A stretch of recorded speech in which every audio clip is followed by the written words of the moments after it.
Hello दोस्तों, स्वागत है आप सभी का आपके चैनल मिशन एजुकेशन में। आज मैं आपके लिए ऐसे इम्पॉर्टेंट क्वेश्चंस लेकर आया हूं जो कि छत्तीसगढ़ से संबंधित बहुत ही महत्वपूर्ण है। ये क्वेश्चन देखने में साधारण सा है, लेकिन इसके पीछे छुपे हुए तथ्यों को हम समझने का कोशिश करेंगे। दोस्तों, इस क्लास को शुरू करने से पहले मैं यह कहना चाहूँगा कि स्पष्ट लक्ष्य और सही योजना विपरीत परिस्थितियों को भी लक्ष्य के अनुकूल बना देती है, बशर्ते आप अपने लक्ष्य के लिए प्रतिबद्ध हों। अर्थात अभी के समय को हमको समझते हुए बिल्कुल विपरीत परिस्थितियों में भी अपने लक्ष्य के प्रति हमको अनुकूल बना रहना है। तो चलिए हम इस क्लास को शुरू करते हैं। इस राज्य के दल्ली राजरा की पहाड़ियाँ किस अयस्क के लिए जाना जाता है? यह क्वेश्चन बहुत ही इम्पॉर्टेंट है और यह बार बार पूछा जा चुका है। तो इसमें 4 ऑप्शन दिया हुआ है। बक्साइट के लिए जाना जाता है, चूने की पत्थर के लिए जाना जाता है, लौह अयस्क के लिए जाना जाता है या टीन के लिए जाना जाता है। तो दोस्तों, मैं आपको इस चारों ऑप्शन के बारे में थोड़ा सा इंट्रोडक्शन देता हूँ, जिससे हम आसानी से यह सेलेक्ट कर पाएँ कि इसका आंसर क्या होगा। तो पहला देखते हैं बक्साइट। ठीक है, बक्साइट के बारे में हम सभी जानते हैं कि यह जो चट्टान किस चट्टान में पाया जाता है उसको हम समझते हैं। तो यह दक्कन ट्रैप क्रम के चट्टान में पाया जाता है। ठीक है, इतना तो हम जानते हैं कि जो बक्साइट है वो कौन सी क्रम के चट्टान में पाया जाता है। तो यह दक्कन क्रम के चट्टान में पाया जाता है और इससे ही हमको क्या प्राप्त होता है? एल्यूमिनियम प्राप्त होता है। इससे हमको एल्यूमिनियम प्राप्त होता है। ठीक है दोस्तों, हमको चारों ऑप्शन को थोड़ा समझना है, फिर हम आसानी से उसको सेलेक्ट कर पाएंगे। अब यह जो है हमारे छत्तीसगढ़ के बलरामपुर कोरबा की फुटका पहाड़ी में पाया जाता है। अब इसमें यह पूछा गया है कि लौह अयस्क दल्ली राजरा के से हमको क्या प्राप्त होता है। तो ये तो बक्साइट हमको कोरबा और बलरामपुर से मिलता है, तो ये फर्स्ट ऑप्शन क्या हो गया? ये गलत हुआ। दूसरा देखते हैं हम लोग चूने का पत्थर। तो जो चूने का पत्थर है ये हमको कहाँ से प्राप्त होता है? बलौदा बाज़ार से, दुर्ग से और रायपुर से। ठीक है, ये दुर्ग, रायपुर और बलौदा बाज़ार जो कि मुख्य रूप से यहीं से पाया जाता है, बलौदा बाज़ार से। ठीक है, तो इसको ध्यान रखिएगा दोस्तों, ये कौन कौन से क्षेत्र से पाया जाता है।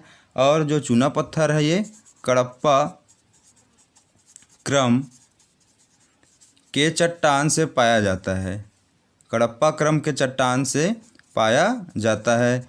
ठीक है, पहला जो था बक्साइट वो हम लोगों को दक्कन क्रम के चट्टान से मिलता है, वैसे ही यह तो ये जो चूना है ये भी ऑप्शन ये गलत हुआ। तीसरा देखते हैं लौह अयस्क कहाँ से मिलता है। तो लौह अयस्क का जो कौन से चट्टान से मिलता है? तो ये धारवाड़ से मिलता है। ठीक है, अब हम ये जानते हैं कि हम लोहे को ही धार करते हैं अधिकतर, तो हमको ये याद रहेगा हमेशा कि जो लोहा है वो कौन सी क्रम का चट्टान है? तो धारवाड़ क्रम के चट्टान से प्राप्त होता है। अब ये इसका क्षेत्र क्या क्या है इसको भी देख लेते हैं। तो यह क्षेत्र बालोद, ठीक है, जो क्वेश्चन पूछा गया है वो यहीं से मिल जाएगा हमको। बालोद के दल्ली राजहरा से मिलता है ये, है ना। तो जो लौह अयस्क है वो यहीं से प्राप्त होता है और इसकी जो यह जो हमको कांकेर के राव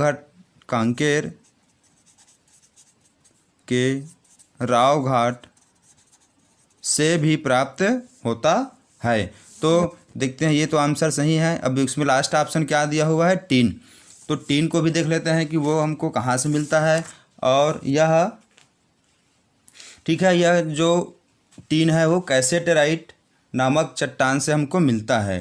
टीन किससे फाइंड आउट होता है हमको? कैसेटेराइट चट्टान से मिलता है। और यह दंतेवाड़ा में सर्वाधिक रूप से पाया जाता है। कहाँ? दंतेवाड़ा में। तो यह भी क्या हो जाएगा? गलत हो जाएगा।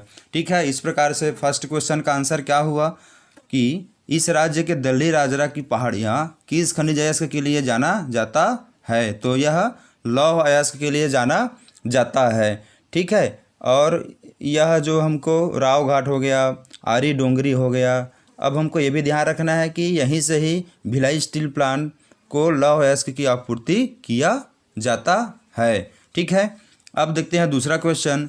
जनगणना 2011 के अनुसार छत्तीसगढ़ में जनसंख्या वृद्धि का प्रतिशत क्या है? अब ये पूछ रहा है कि ये जनसंख्या से संबंधित है कि उसकी जनसंख्या का प्रतिशत कितना है।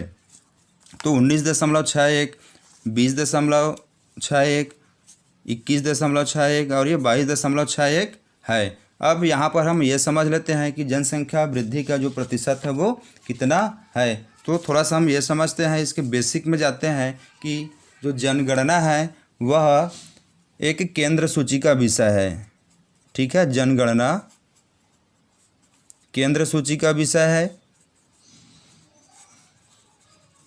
अर्थात यह प्रत्येक 10 वर्ष में किया जाता है, 10 वर्ष में किया जाता है और इसे केंद्र सरकार पूरा कराती है। ठीक है, भारत में जनगणना की शुरुआत लॉर्ड मेयो के द्वारा 1872 में प्रारंभ हुआ। ठीक है, 1872 में किसने प्रारंभ कराया? लॉर्ड मेयो ने।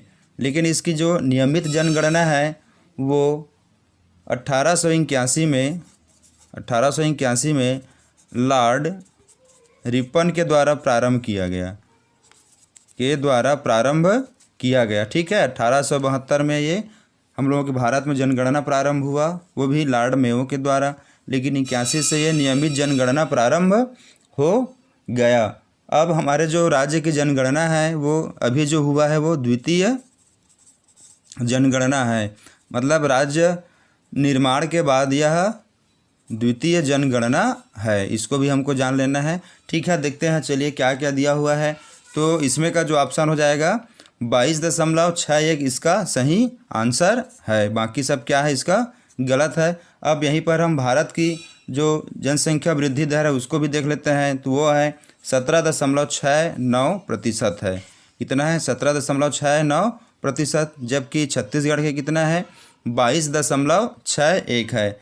अब यहाँ पर यदि हम साक्षरता की बात करें तो छत्तीसगढ़ की साक्षरता दर कितना है? 70.28% है, जबकि भारत का 72.99% है। हमको इसको भी ध्यान रखना है। ठीक है, नेक्स्ट क्वेश्चन में चलते हैं।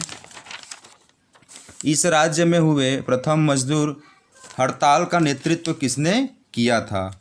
ठीक है, तो अब यहाँ पर हम ये देखते हैं कि यह जो हड़ताल हुआ था 1920 में, ठीक है, वो हमारे छत्तीसगढ़ का प्रथम व सबसे बड़ा मजदूर हड़ताल था। ठीक है, सबसे बड़ा है और ये सबसे पहला क्या है? हड़ताल था।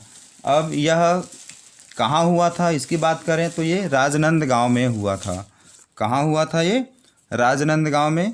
ठीक है, राजनांदगांव में हुआ था। ठीक है, यह पहला है और सबसे बड़ा भी है। तो इसका नेतृत्वकर्ता कौन है ये हम लोगों से पूछा गया है। तो ठाकुर प्यारे लाल है इसका। कौन है? ठाकुर प्यारे लाल है। अब इससे संबंधित थोड़ा सा 1-2 पॉइंट और हम जानने की कोशिश करेंगे कि इसका कारण क्या था, क्यों ये हुआ। ठीक है, तो इसका कारण यह है कि मज़दूरों से अधिक कार्य करवाना चाहते थे, है ना, मज़दूरों से अधिक कार्य करवाना चाहते थे और यह कुल 36 दिनों तक चला था। इस दिन को भी हमको याद रखना है। कितने दिन तक चला था दोस्तों? ये 36 दिन तक ये चला था। और इस समय जो श्रम मंत्री है ना, श्रम मंत्री वी वी गिरी राजनंदगांव आए थे। कौन आए थे? वी गिरी राजनंदगांव भी आए थे, जो कि क्या थे? उस समय के श्रम मंत्री थे। ठीक है, इसके बाद हम देखते हैं कि इसका ऑप्शन क्या हो जाएगा। बताइए दोस्तों। ठाकुर प्यारेलाल।